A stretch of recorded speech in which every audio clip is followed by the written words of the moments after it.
Hi, friends. God bless. And this is from the Internet Archive Open Library.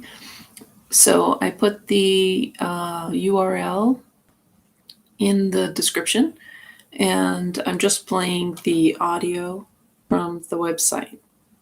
So there's not going to be any visual or video, it's just audio. And it's about, from what I can tell, how biological devices that affect that cause the death of humans is used, and it looks like they're going to talk about it as warfare on a psychological level. With all thy heart and with all thy soul.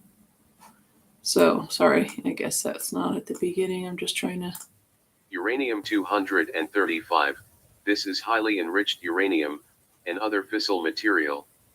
It is extremely dangerous. Okay, so this is a previous chapter. So somebody sent this to me, and so we're going to start at page 12 or 13. So this is just wrapping up the previous chapter. Dirty bombs and in nuclear explosions. Godliness is profitable unto all things, having promise of the life that now is, and of that which is to come. 1 Timothy 4:8 If from thence thou shalt seek the Lord thy God, thou shalt find him if thou seek him with all thy heart and with all thy soul. Deuteronomy 4:29. Chapter Oime Dung Aok Tard. Dult B. Aonoshi Orbit is well known among knowledgeable medical personnel that, at the present time, smallpox vaccine is not a safe thing to take into a person's body. Even worse is anthrax vaccine. This book will explain exactly what both are like. Forced immunization. Apropos Federal Act, widely discussed since fall 2001, would, if a crisis developed, require every U.S. citizen to receive smallpox and/or anthrax vaccinations. The U.S. military plans to vaccinate all our military personnel with anthrax vaccine before 2005. In Chapter 3, you will learn why that should not be done. However, the immediate concern is about smallpox. The U.S. government has a strong interest in having 500,000 medical workers receive the smallpox vaccine, and later the general population. So just below, and in the next chapter, attention will be focused on the smallpox vaccine. Those vaccinations could be disastrous to many people. Because so many are living on fast food, junk food, tobacco, alcohol, and street drugs, many Americans are not physically ready, even for a smallpox vaccination. Yet many like the idea. A poll taken in the summer of 2002 by the Harvard School of Public Health found that 81% of the public would get vaccinated if the smallpox vaccine were available. Dangers of mass vaccination. Here is how One News magazine described it. The pressing post 9/11 question is how the public can best be protected with the least risk in the event of a bioterrorist attack involving smallpox. After the anthrax scare, the government ordered some 210 million smallpox doses, and by year's end there will be enough for most Americans. But about 38 million Americans can't be vaccinated because of health risks, including compromised immune systems. How small a pox? U.S. News and World Report, June 17, 2002. The article also discusses how smallpox vaccines can cause encephalitis, brain inflammation, or outright death. According to Patricia Doyle, PhD, 55 million doses of the smallpox vaccine, which the government is planning to have Americans take in order to protect them, have been made by Acombies. Aborted human fetal embryo tissue was used in their preparation. This is a concern for right-to-life advocates, but, because it will be injected directly into the bloodstream, DNA modifications could be induced in the recipients. Mass vaccination. A HEAO background. Smallpox has not existed in nature for 25 years, so the only way it could return is through deliberate release by terrorists. Unfortunately, our leaders believe this may soon happen. This subject is very serious, and you should read the following information carefully. Smallpox may be the worst disease ever known to man. It killed about 500 million people from 1880 to 1980, before it was eradicated. The smallpox vaccine is also deadly. Scientists call it the most dangerous vaccine known to man. The vaccine was developed in 1796, and is essentially the same today. All the vaccines we use today are the result of modern technology. But the smallpox vaccine is different and may have severe side effects. Here is an example of how dangerous it is. If you scratch where the fresh vaccine pox is and put it into your eye, you can transfer smallpox to the eye. If some of the fluid from it touches another person, he may contract the disease.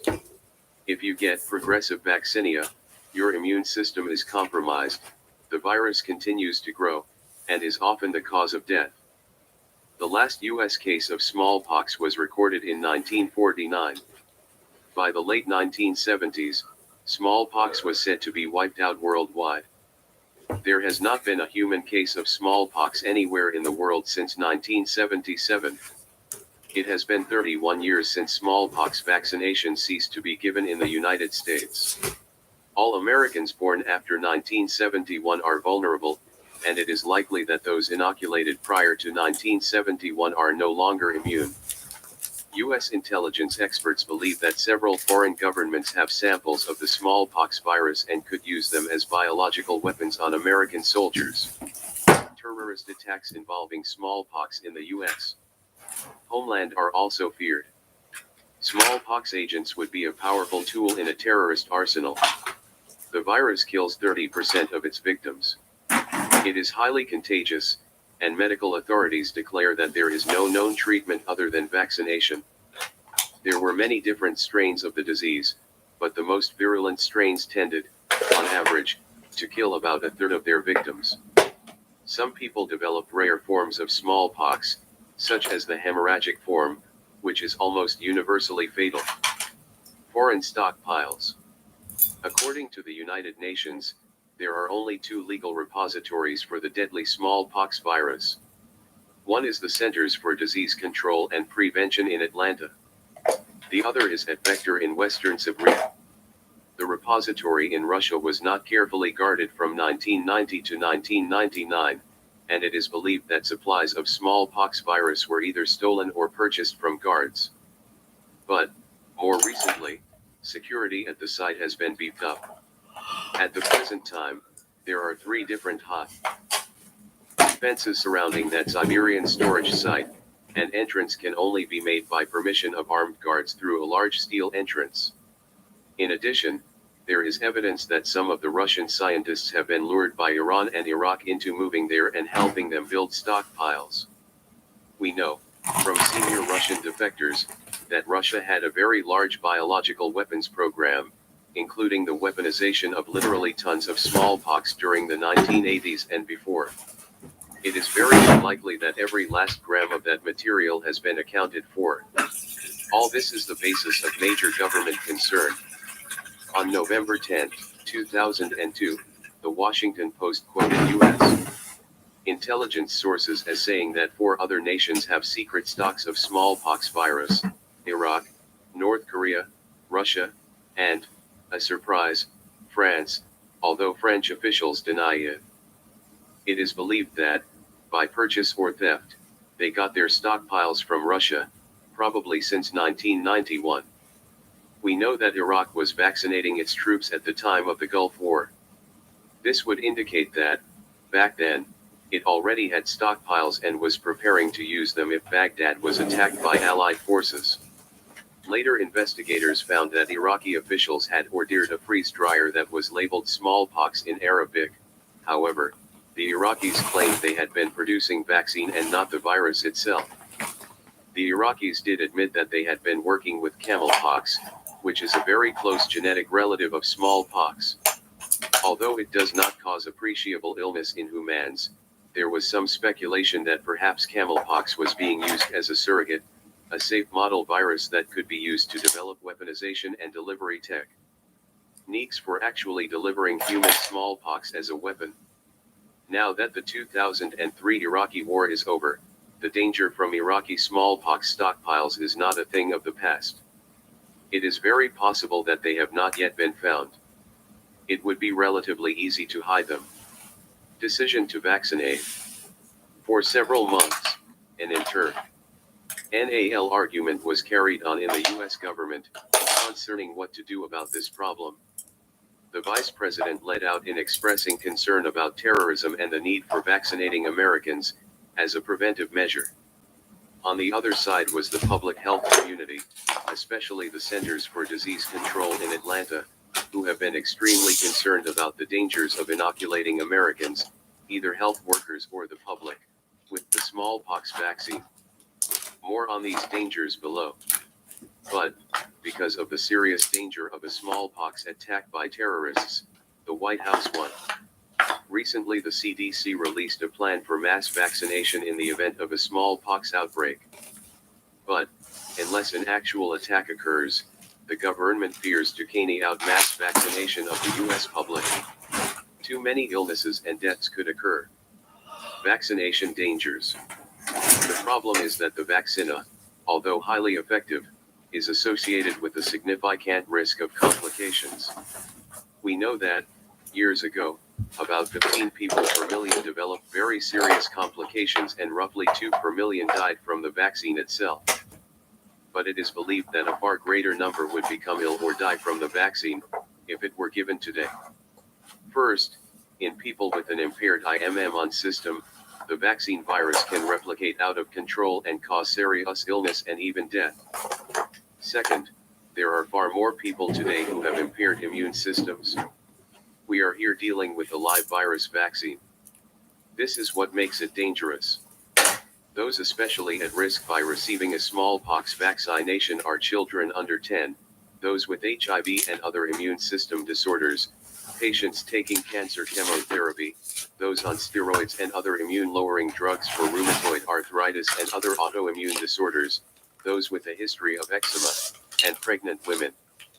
Authorities advise caution, such as wearing a special plastic dressing over the vaccination scar for several weeks, in order to prevent the vaccinia virus from accidentally infecting others. Under White House pressure, in late October, the Food and Drug Administration quietly approved the use of available vaccine stocks. That made it possible to begin vaccinating Americans. But, after U.S. troops head overseas, who inside America should be vaccinated first? Recognizing the terrible threat of a smallpox attack in early 2003, the administration struggled with the question of how many people should be vaccinated in advance of a terrorist release of the disease. Why the urgency to vaccinate? Many in the public health community could not figure out why the Bush administration is moving closer to large-scale vaccinations, when the virus is so hazardous and the likelihood of a smallpox attack is so little known. The answer to this puzzle lies in two facts. First, the Bush administration had a sizable amount of secret intelligence, gathered through the CIA, FBI, and other sources. The possibility of such an attack is very real.